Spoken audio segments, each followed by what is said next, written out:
You are looking deep into the eyes of one of Australia's apex predators, the Argus monitor. This beautiful Australian species, also found in parts of New Guinea. It's okay. It's okay. You just need to settle down on my lap. You're going to tear up my clothes. Yeah, they're also found in parts of New Guinea. There you go, sweetheart. All right, so this is going to be an interesting way to shoot. Forked tongue. She uses that to track her food. Very powerful tool. Aids in the use of, like I said, finding her food, and she'll rush her food. These lizards, they're hissing. You can hiss again for the audience? Yes? No? Okay. Anyway, she'll track her food with that, her tongue, flicking it out. Finally finds her food, catches it, and eats it. Nothing complicated about this lizard. She's a predator.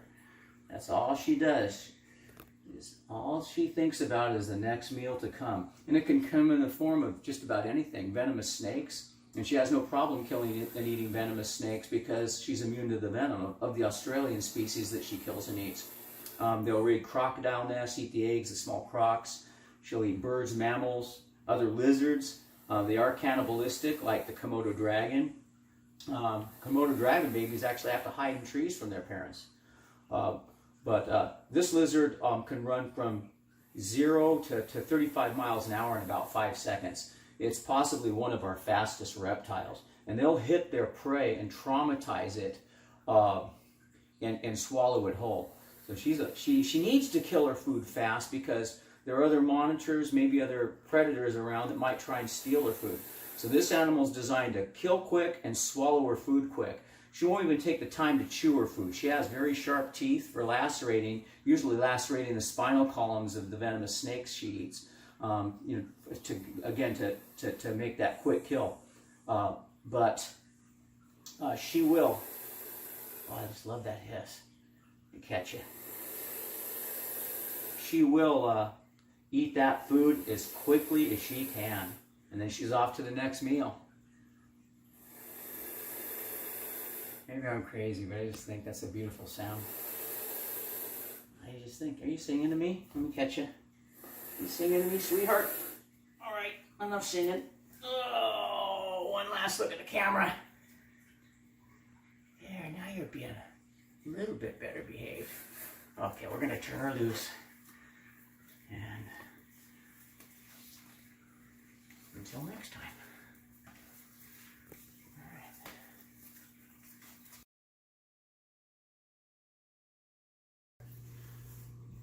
So you are looking at a Gila Monster. This is possibly one of the most famous reptiles on our planet. Once you see the Gila Monster, you never forget it. Look at that beautiful pattern, that sausage-like tail. We'll start talking about how interesting that tail is in just a little bit, but we'll start talking about the venom. This is a venomous species. There is not an antidote for her venom, or just to say, it's safe to say that this lizard, if you're bitten by this venomous lizard, they're going to hospitalize you, and the venom will eventually destroy so much tissue that it could cause you to go into shock. So that's what makes her bite dangerous. Is the venom is tissue destroying. But interestingly enough, it's also used medicinally. They're working on a synthetic drug, basically derived from Gila Monster venom, or they've at least copied the enzymes, the proteins that make up the venom, and then turned it into a drug that treats type 2 diabetes. Rattlesnake venom is used medicinally to destroy blood clots and maybe other uses as well. And the king cobra venom has been used to produce some of the most powerful painkillers known to man. So the venom is really, really very interesting. I don't believe anybody's died from the bite of one of these, but I can assure you it is a very painful bite, and you're going to be hospitalized, and you never really fully recover. You could lose some tissue and then some, and it's ugly. The sausage tail, that is like a refrigerator. You know, she lives in the desert Southwest, and she's got to grab her food and drink her water when she can, because it's not abundant. You know, where this animal lives, she could go weeks or months without a meal or without water. And what she'll do is store food during the rainy season. She'll eat rodents, birds' eggs. She'll climb up a cactus and squeeze into the hole the bird made to make its nest and lay its eggs, and she'll rob the nest of eggs, and she'll dig the underground bird's nest if they exist where she lives, and that can happen, and she'll eat the eggs and the chicks, but she'll store all that food in her tail, and when she's hungry, you know, it lasts her. It's like having a built-in refrigerator. You purchase the food, she hunts the food, consumes it, stores it, and when she needs it, it's available to her. She has a water bladder that can hold enough water for, believe it or not, 80 days. That would be like having a water source in the middle of the desert you could carry around with you that could hold water that would last you 80 days. So, you know, just a fascinating creature. Again, they live in the desert Southwest. The beautiful, the famous Gila Monster. Absolutely stunning. Beautiful tongue of hers. Fine. There it is. Forked tongue. She's tasting the air. That tells her all about her environment, where her food might be, where a potential threat might be. Very reclusive. These aren't aggressive creatures, but if pushed, they will fight, and they can be fierce, and they can cause you a lot of grief if you're bitten. And she goes back.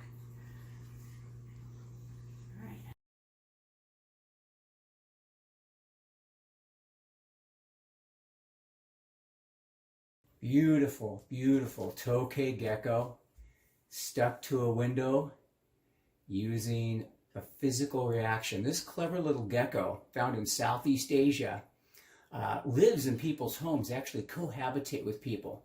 She's got 2 million positively charged toe scales on each toe that are attracted to any negatively charged material. And the glass is obviously made of negative energy. That's why she's able to stick to it. I believe the military, I know NASA's been studying this lizard for a very long time.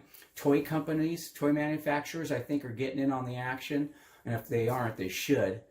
Can you imagine making toys for kids to run around their bedroom walls like Spider-Man, just based on her foot design? She has a detachable tail. The Toka Gecko actually throw her tail at an enemy and it stops the chase. Chase stops right there. Once she throws that tail into the predator's face, the tail stays alive and does all the fighting for her while she runs away, gets away, and starts regenerating a new tail. The amount of tail she throws at her predator is based on her stress level, and the growth rate of the new tail that is going to grow back is determined by how much she has thrown. I mean, it's just a remarkable little creature. And they can bark, too. I'd love to get her to bark. When they're agitated, they communicate. They'll growl. I've heard them make chirping sounds. Barking is definitely something the Toka Gecko will do. So let's just see. If I try and catch her, I should get a bark out of her. There it is. Every time I try and catch her. Now, she won't throw her tail because she knows me.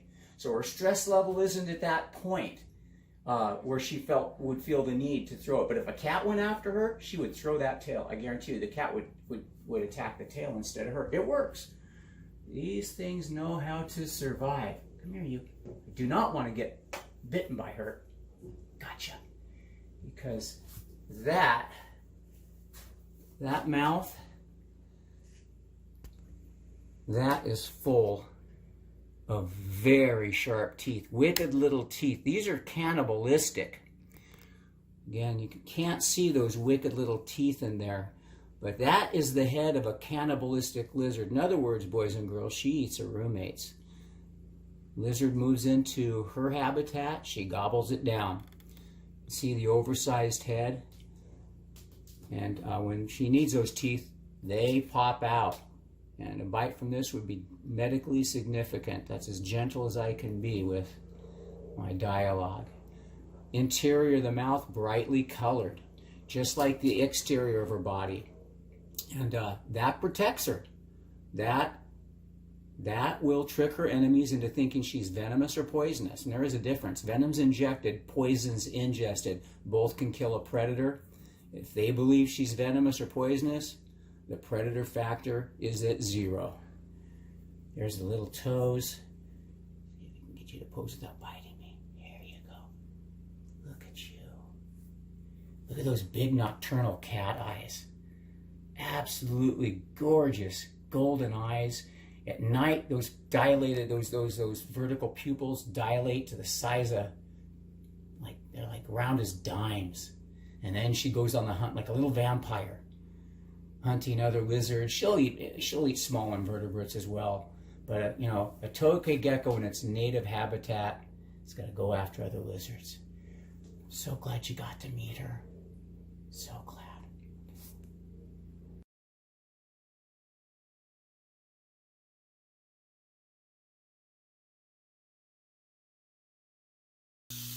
Here we go again.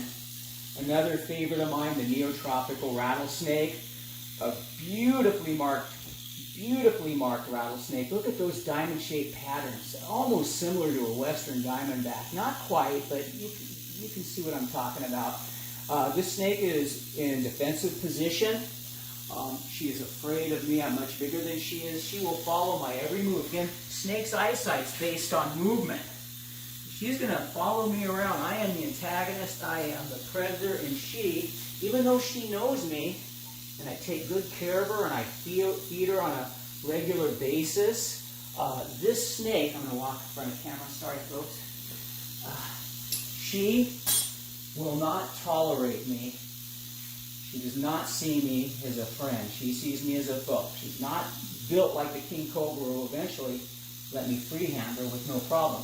That tail is wagging vertically about 50 times a second. When you see a rattlesnake's tail shaking so fast, you should be checking out at a distance at all times. I'm just going to throw that in there. But when you see that, know that that tail is shaking 50 times a second. They have an amazing setup in that tail. She's right now contracting opposing tail muscles at the same time to get those rattle segments to hit against each other. So 50 times a second, those contract. Imagine that. Contracting your muscles 50 times a second. I'm going to get her up in the air now. Just don't want to stress her out. I don't want her up in the air too long. So I'm going to get her up in the air. Come here, sweetheart. Whoa! That was a strike. You can see how fast it can move if it has to. Okay. Look at how beautiful. Love her to look into the camera now, but I'm moving too much. Doesn't take much movement for her to pick up on it. See if we can. Cameraman, wave. See if we can get her attention. I should have said Eddie. Eddie, he's my cameraman. He's my guy. He's my right-hand man. Keeps me safe. Well, actually, show you Eddie someday. Right now, I want you to see this beauty queen. Look at that. Look at that. Neotropical rattlesnake. So don't underestimate something like this. Never underestimate a snake like this. They have moves you could not possibly anticipate. They can strike so fast. I've seen them crawling up a vertical cliff and strike. They and almost got tagged by one doing that in Southern California, crawling up a vertical embankment, and I approached too close, and that snake launched vertically off that cliff, strike motion, and she, had I not been ready for it, she would have hit me. This snake might not be the deadliest snake on our planet, but I can assure you that this snake, probably the rattlesnake in general, has one of the most efficient venom delivery systems of any snake. That split second, that fast, a rattlesnake can decide whether or not to bite you, whether or not to inject venom, and if she decides to inject venom, she can calculate with precision how much venom to deliver to you to put you down, either temporarily or permanently, in a split second. I don't know of any other snake that is efficient as one of these. It's just amazing. And she'll inject a venom eel based on what you're doing to her. When you approach a rattlesnake and you witness this, she's frightened. And if she bites you, she's going to give you a deadly eel. At the point she thinks you're going to kill her, she will inject a deadly eel. And remember, she can do it just like that. So just don't get close to the rattlesnake, or you know, you could end up in a very, very, very bad place. Okay, so get her up one more time.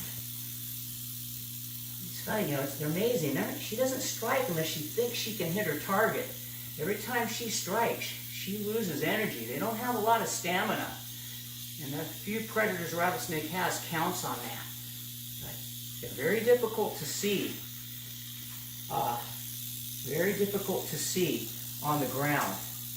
And that's why she's designed with that beautiful rattle. I believe there's only one rattlesnake on our planet that does not have a rattle. It lives in the Sea of Cortez on an island, Santa Catalina, I believe, species. But it feeds a boreal rattlesnake. It literally is forced because of the prey item, her natural prey item, which used to be rodents on that island, became extinct, and she was forced to change her habits, forced to become an arboreal ambush predator. And a rattle would totally get in the way of her trying to surprise that bird in the bush. So that particular rattlesnake doesn't have a rattle, but every other species does. Not a snake on the planet. There isn't a snake on the planet that leaves a scale behind when it sheds its skin, except for the rattlesnake. Every time she sheds her skin, she leaves a precious scale behind at the base of that tail that eventually forms a rattle staff that protects her. Okay.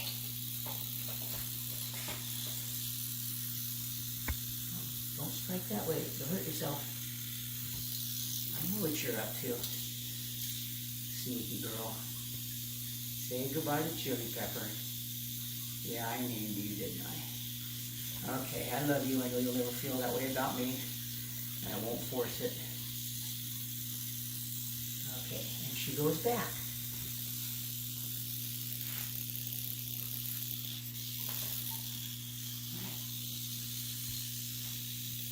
Is that it? We're good?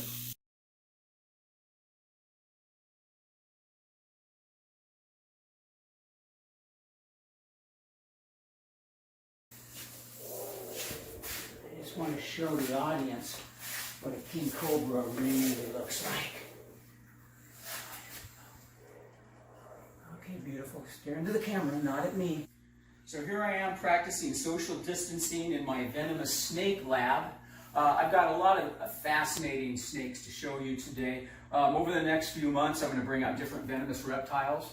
Today, I just want to go over, cage cleaning. When you work with venomous snakes, you got to take special precautions so that you're not hurt or the snake isn't injured during the process. You never want to go into a snake cage, fully equipped, hot, fangs, venom glands. That's going to cause a catastrophe. So cleaning cages, they're all specially designed to keep my reptiles safe. Nothing gets in, nothing gets out. Humidity, heat, everything is right where it needs to be to keep all my captive-born reptiles healthy.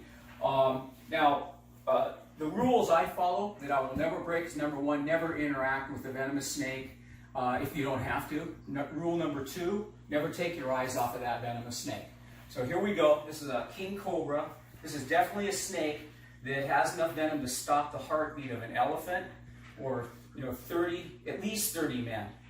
So I already took her out of her enclosure because it's a lot easier to work with a snake like this. They're fast, they're smart, they're alert, and it is a snake you do not want to get tagged by. The king cobra is the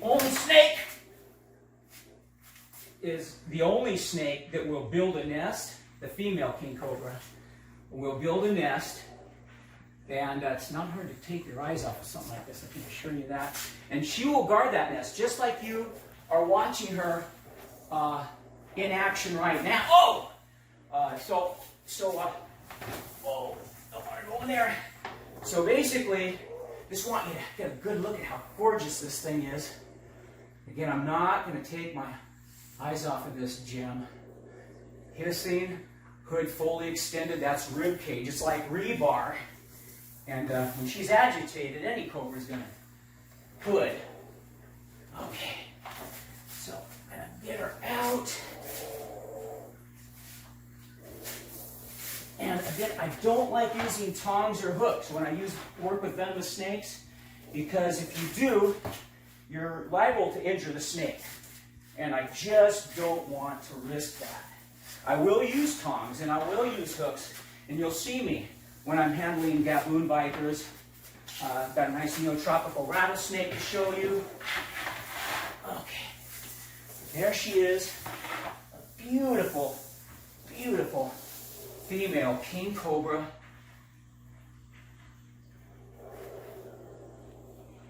And one other thing I want to let everybody know about this gorgeous snake is that she will stay on her nest once she lays her eggs, build a depression in the ground, lays her eggs, sits on the nest, and she will not leave that nest. She'll fast for a very long time, protecting her precious eggs. She'll drive the male king cobra away. They're supposedly monogamous. I haven't lived with them long enough to figure out if that's true, but I know that they will guard their young. The male king cobras are smart enough to not bite each other in combat. When they're fighting for territory, they will wrestle like arm wrestlers. They'll vertically challenge each other by pushing against each other's body weight. Loser falls on the ground, crawls into the forest. Whoa! Okay, crawls into the forest. Don't like that. And the victor lives to fight another day. Okay. Just in my opinion, and anybody that's worked with the king cobra, it is definitely the most intelligent snake on our planet. They can grow to over 16 feet. I believe the record was 18 feet. And there you have it. The beautiful, majestic king cobra. And I put her back in her box. And then we'll get her cage clean, which I'm not going to show today. And then she goes back in her cage. And nobody's hurt. She'll remain a beautiful, healthy snake for years to come.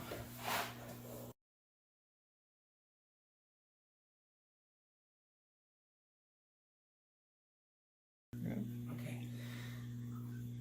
Hello, Gabo Viper. This is one of my favorite venomous species, and there are over 400 different species of venomous snakes, over 2,700 species of snakes, and this is one of my favorites, along with the king cobra. Check out those nasal protrusions. A lot of people really aren't sure what those are for, but I've seen these Gabo Vipers actually groom their beautiful velvety scales. I mean, have a look at the pattern.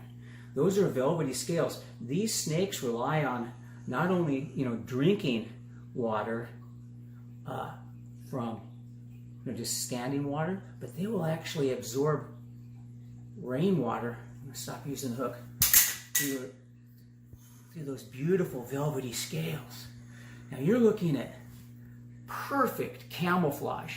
This snake's easy to see now because I've elevated her, but on West Africa's substrate, this snake is invisible. And that's important because she's an ambush predator. Have a look at those venom glands. This snake has enough venom. When these hit a prey item, the prey is deceased immediately. They can have fangs that can grow as long as 2.5 inches. Now that's record fang length of this species, but they can reach that long. This snake can easily exceed 5 or 6 feet. It's probably our heaviest bodied venomous species. Again, the ambush predator, totally anaerobic. She won't hunt like the king cobra hunts other snakes. She's going to sit and wait. She'll flatten out that body, head pressed to the floor, and wait as soon as a rodent or bird comes too close, 95-mile-an-hour strike. They can strike that fast. It's probably the fastest striking snake on our planet. So again, the horns are used to groom the scales. The pattern is used to trick her prey into thinking she's not there, and then it's too late. And I'm going to show you how these things move when they have to move. Remember, this snake is designed to move through the rainforest at a very slow pace without expending energy. And when they do move, for whatever reason, I want you to see this. Look at that. Caterpillar-like, gentle contractions take her effortlessly along the floor, whether it's concrete or leaf litter. I'm going to pull her back and just keep watching this beautiful animal as she crawls not too close to me. It creates this illusion when you're watching something like this move that they're slow. This snake is not slow. They're slow because they have to be. She does not want to expend energy at all. Right now, she sensed my movement and she doesn't want to crawl any further. Now, if I approach her, she's going to give me a warning. This is what would save your life in West Africa. You're on a game trail.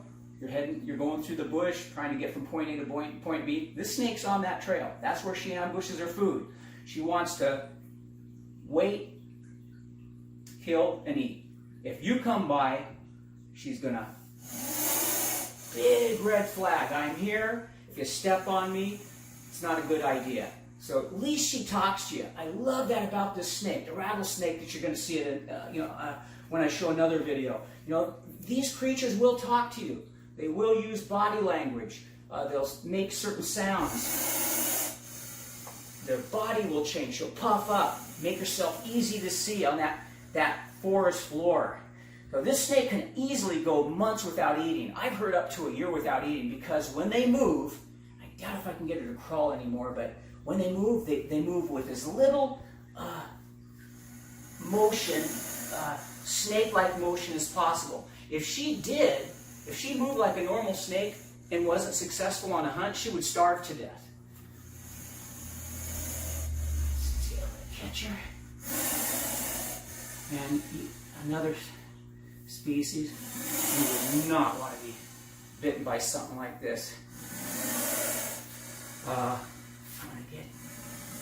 Again, I don't want to use the hook because if I hooked her now at this point and she swung, she could break her neck. These things strike hard.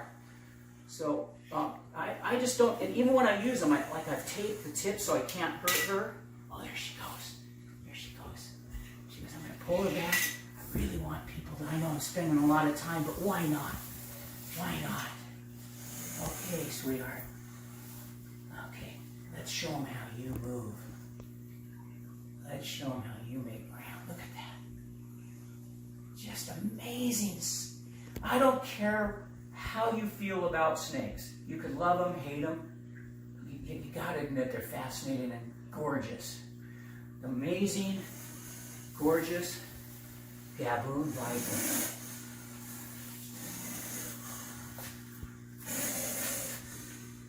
One last look at this beauty queen. And she goes back.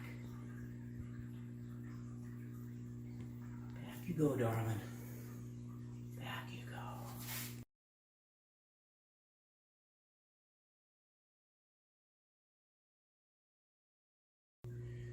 This is a predator that you really are going to want to learn about. It's what I would call an opportunistic predator. You got your aerobic predators, your ambush predators. This little sweetheart is opportunistic. She is not picky about what she eats. She'll grab onto a rodent, constrict it, swallow it whole. She'll do the same thing if she crosses paths with a lizard or another snake. The Honduran milk snake. Gorgeous pattern. And this snake, she's sending a message to a would-be antagonist. Don't even bother because I'm venomous. not poisonous. Poisonous snakes do not exist. They don't have poison that they secrete through their skin like a poisonous frog or poisonous salamander or a poisonous insect. It can squirt poison through its exoskeleton. A venomous snake will inject venom through fangs. So she's showing off these beautiful colors that indicate that she's venomous. She is not. It's a bluff, but the predator doesn't know that, and the predators can see the colors and they know what they mean. That is why she's marked like this. This is not camouflage. So there she is. Beautiful, beautiful snake. A lot of people get themselves into trouble trying to identify snakes by the shape of the head, you know, the markings that they display. That is not a way you want to try and determine whether a snake is venomous or not. This snake looks almost identical to many of the Latin American coral snakes. There are at least 60 species of coral snakes in Latin America. Micruus dumerelli, I believe, is one of those, and it would show the same types of colors, or at least they would meet the same way.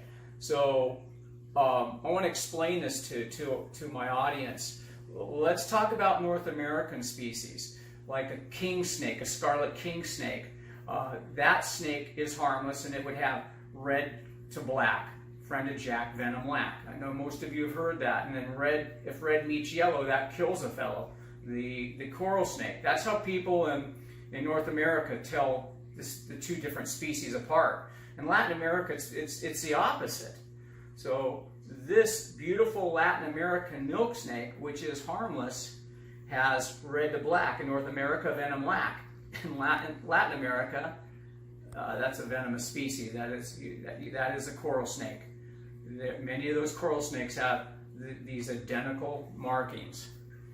Maybe not quite the same colors, but pretty close. And how can you tell when the snake's crawling as fast as it can to get away from you through foliage? How can you tell? And you're all excited to grab onto it. Don't. It could be a fatal mistake. These have enough venom to put you down and put you down fast. The venomous coral snake, not this young lady. Now, one last thing I want to talk about is that beautiful head, that small tapered nose. That's a gauge. She might be following a snake, a lizard, or maybe a rodent, trying to catch it and eat it, and it'll crawl into a crevice or a crack.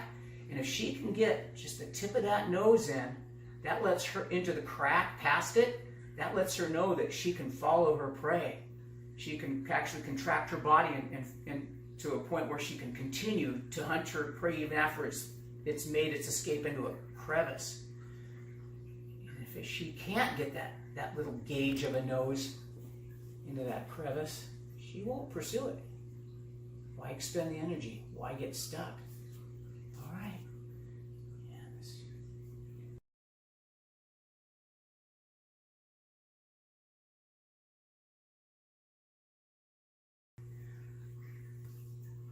If I can keep this young lady stable, I want to show you a close-up of her head.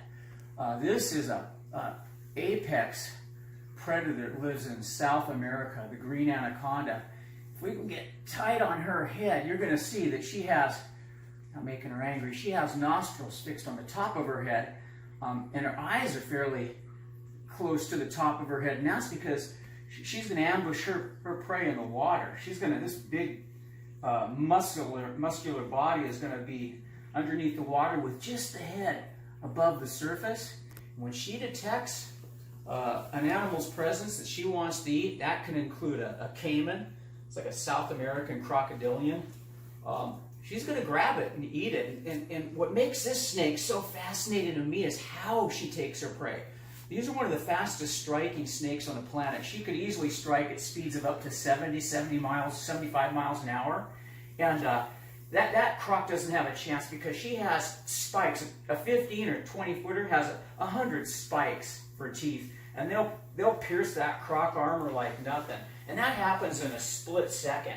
And once the croc is subdued, and that happens in just a matter of seconds, she begins to compress the crocodile's heart cavity, stopping the heartbeat of the crocodile, and then it stops breathing and it eventually dies, and she swallows it. She can swallow it underwater.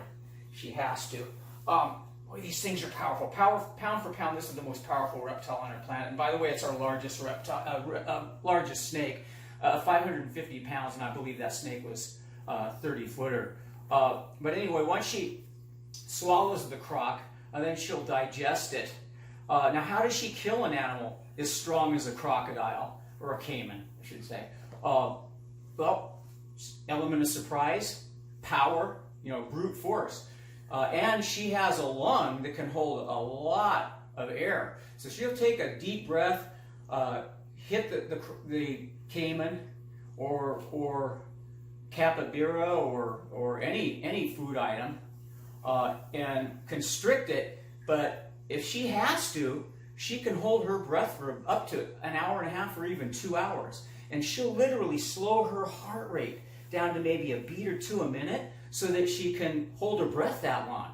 So she's almost stopping her heart rate just to be able to hold her breath while she kills and eats that caiman. Just a remarkable creature. And I have to show you how beautiful that underbelly is. She's got my foot. She's not trying to constrict my foot. She's just trying to get leverage. When she kills, she'll use, if it's like a 4-foot caiman, crocodilian, she'll only use this much of her body to constrict that animal. If it's larger, she'll use more body, more muscle to take that animal.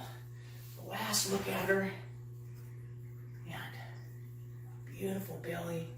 She's giving me the evil eye. You're thinking about biting me. She's actually very, very passive for a green anaconda. Yeah, okay. It's enough of you. I think they know enough about you. All right, sweetheart.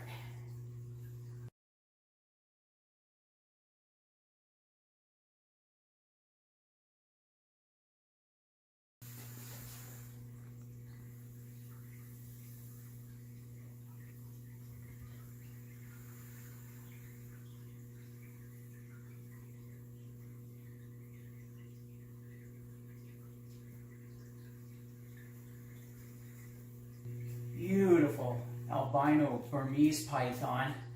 I want you to get a good look at her facial pits. One of the most interesting things about this species, I think, are the facial pits right along her upper jaw line.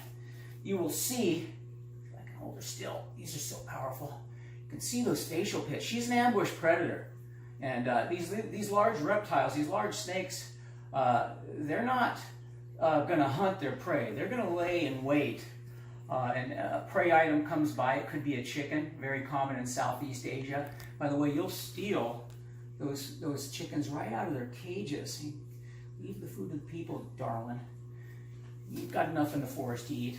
But they'll eat domestic animals. They'll go into a village, they'll eat a pig, a goat in the forest. If they're lucky enough to grab onto a deer, she'll be big and powerful enough to take on a deer, constrict it, swallow it whole. These big spiked teeth she has in her mouth, if she's 15, 20 feet, those are formidable teeth. They're going to be quite large, and they'll in just a second or two, they'll penetrate the animal's hide, and she'll wrap these big, powerful coils around her prey item and squeeze and constrict the heart cavity, stopping the heart, and then the lungs stop functioning, and the animal is deceased, and then she swallows it. These can grow to over 20 feet. The record was 27 feet. And, a Burmese python that long would surpass the 300-pound mark. In the wild, they of course don't look like this. They don't have the bright yellow markings, but they do have the same type of pattern. She will actually, almost like a king cobra, king cobra will dig a depression in the ground and lay eggs and guard her nest. The Burmese python will actually wrap her body around her pile of eggs and start twitching this massive body. And that's her way of incubating her eggs, keeping them warm enough. But she doesn't really guard the nest like a king cobra does, quite aggressively, I might add. These snakes are very powerful. They are dangerous in the wrong hands, and I want to cover that before I put her back, because this is not a pet. I use this snake for mobile programs, and it's just not rude. But they are prohibited species. It is illegal to have this in most counties, cities, and states without a prohibited species permit. And even with that permit, you aren't really allowed to take this snake over any state line because of what's happening in Florida. Yes, this is the species that is loose and living free in Florida. Totally invasive species there, and they're eating everything they come across. Alligators, you name it. Deer. She's going to eat a deer when she's big enough. She's about almost 14 feet. I don't know how much she weighs, but again, not a snake you want to buy as a pet. She'll hatch out of an egg and maybe be 18 inches long, 20 inches long, and in 2 years, as little as 2 years, she could be 8 feet. So this is a no-no in the pet trade. Do not purchase one. One last look at her. She is worth taking a second glance.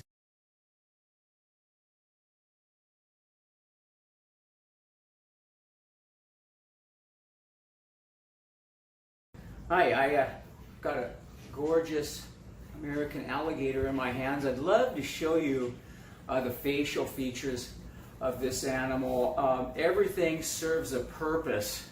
It all means survival for a creature like this. Yeah, you're hissing away.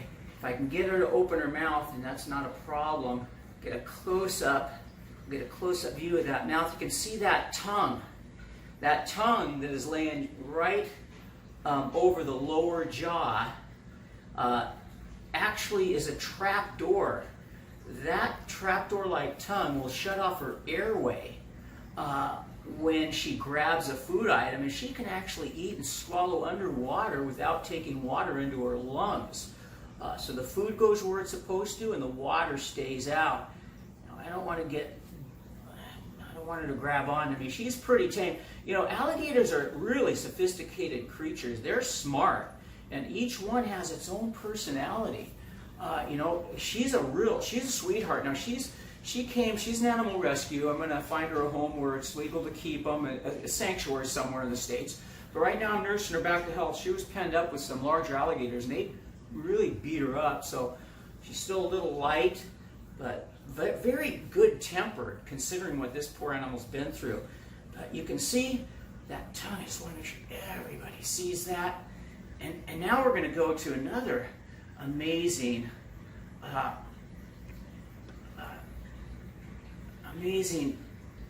look at the eyes. Those eyes, she has both vertical and horizontal closing eyelids. Oh, don't bite me. Put you in timeout. She has vertical and horizontal closing eyelids. So when she goes underwater, she will shut either the vertical eyelid, or you can open it up. There you go. Or she will shut her horizontal closing eyelid. So vertical eyelid is similar to ours. She closes those whenever she feels like she needs to. And then the horizontal closing eyelid is clear. It's a clear membrane. She can actually close that and still be able to see underwater. And then the nostrils affixed on the top, right on the top of her upper jaw, and as well as the eyes. So she, again, like the anaconda, is a supreme aquatic ambush predator. Now the scales work as a filtration system. These creatures can survive in water that's quite polluted, and they'll fare well. So, I mean, wouldn't that be amazing to be able to have a built-in filtration system like an alligator and filter out all the toxins you don't want in your body? She has a lateral line right here. She's getting ready to come up and over. They can do that. It's amazing how agile these are. Even when they're several hundred pounds, these things will launch out of the water. They're laying at the real low in the water, ambush point near the shoreline, and launch like you wouldn't possibly imagine they can launch. The speed and power of these animals is just surprising. It all comes from the tail. This is the launch site right here. Right there, that big muscular tail. She'll use that as a weapon if she has to, but that helps her launch. These little inferior legs can carry her, even an adult alligator, 15 miles an hour on land. But underwater, she just puts those inferior legs to her sides and uses that tail. That's a thrust. That'll help her thrust. Now, but back to the filtration system. So this beautiful filtration system, lateral line to help her detect vibration in the water. So something splashing nearby, that tells her food's around, and she'll slink her way, swim her way into position and either attack whatever she's going to eat, or she just waits for that animal to come to her. These are found in North America, in the southern and southeastern United States. There is an Asiatic alligator, a Chinese alligator. They don't get very big, but our American alligator can exceed 12 feet, 14 feet, and I believe the record was over 18 feet. Just another look at her. And another interesting thing about the alligator is how you can identify them. Really interesting stuff. An alligator doesn't have a massive jaw, a massive tooth on the lower jaw like a croc does. On most crocodile species, and I mean most, the ones that I've ever seen, have on the lower jaw, crocodile has a fourth tooth that is so large it protrudes into the upper jaw. It has a pouch. Alligators don't have that luxury, but they're not really designed to take large animals like crocodiles. So that massive tooth that you will observe on a crocodile, once that dagger-like tooth, along with the rest of the teeth and the powerful jaws that can exert hundreds, thousands of pounds of pressure, bone-crushing pressure per square inch. But anyway, once that dagger-like tooth locks into a prey item, that animal is not getting away. Now, alligators will eat larger food if they're opportunistic feeders. If the timing's right, if everything's right, they will take larger animals. But they won't take antelope or zebras or wildebeest like crocodiles do. I mean, what's the biggest prey item an alligator is going to find in Florida? Fish, lizards, snakes, turtles. They've even eaten rattlesnakes. I've seen them take on rattlesnakes, kill and eat them. And raccoons, and unfortunately dogs and cats. But really, that's about it. They're not looking for anything bigger than that. Okay, young lady, you were a naughty girl today. You are going in timeout. One last look at this beautiful creature. Oh, you are a doll. You are a doll as long as you're not clamping onto my hand. All right. Whoa. Okay, almost. She's trying to roll on you. Yeah, she tried to roll on me. Okay.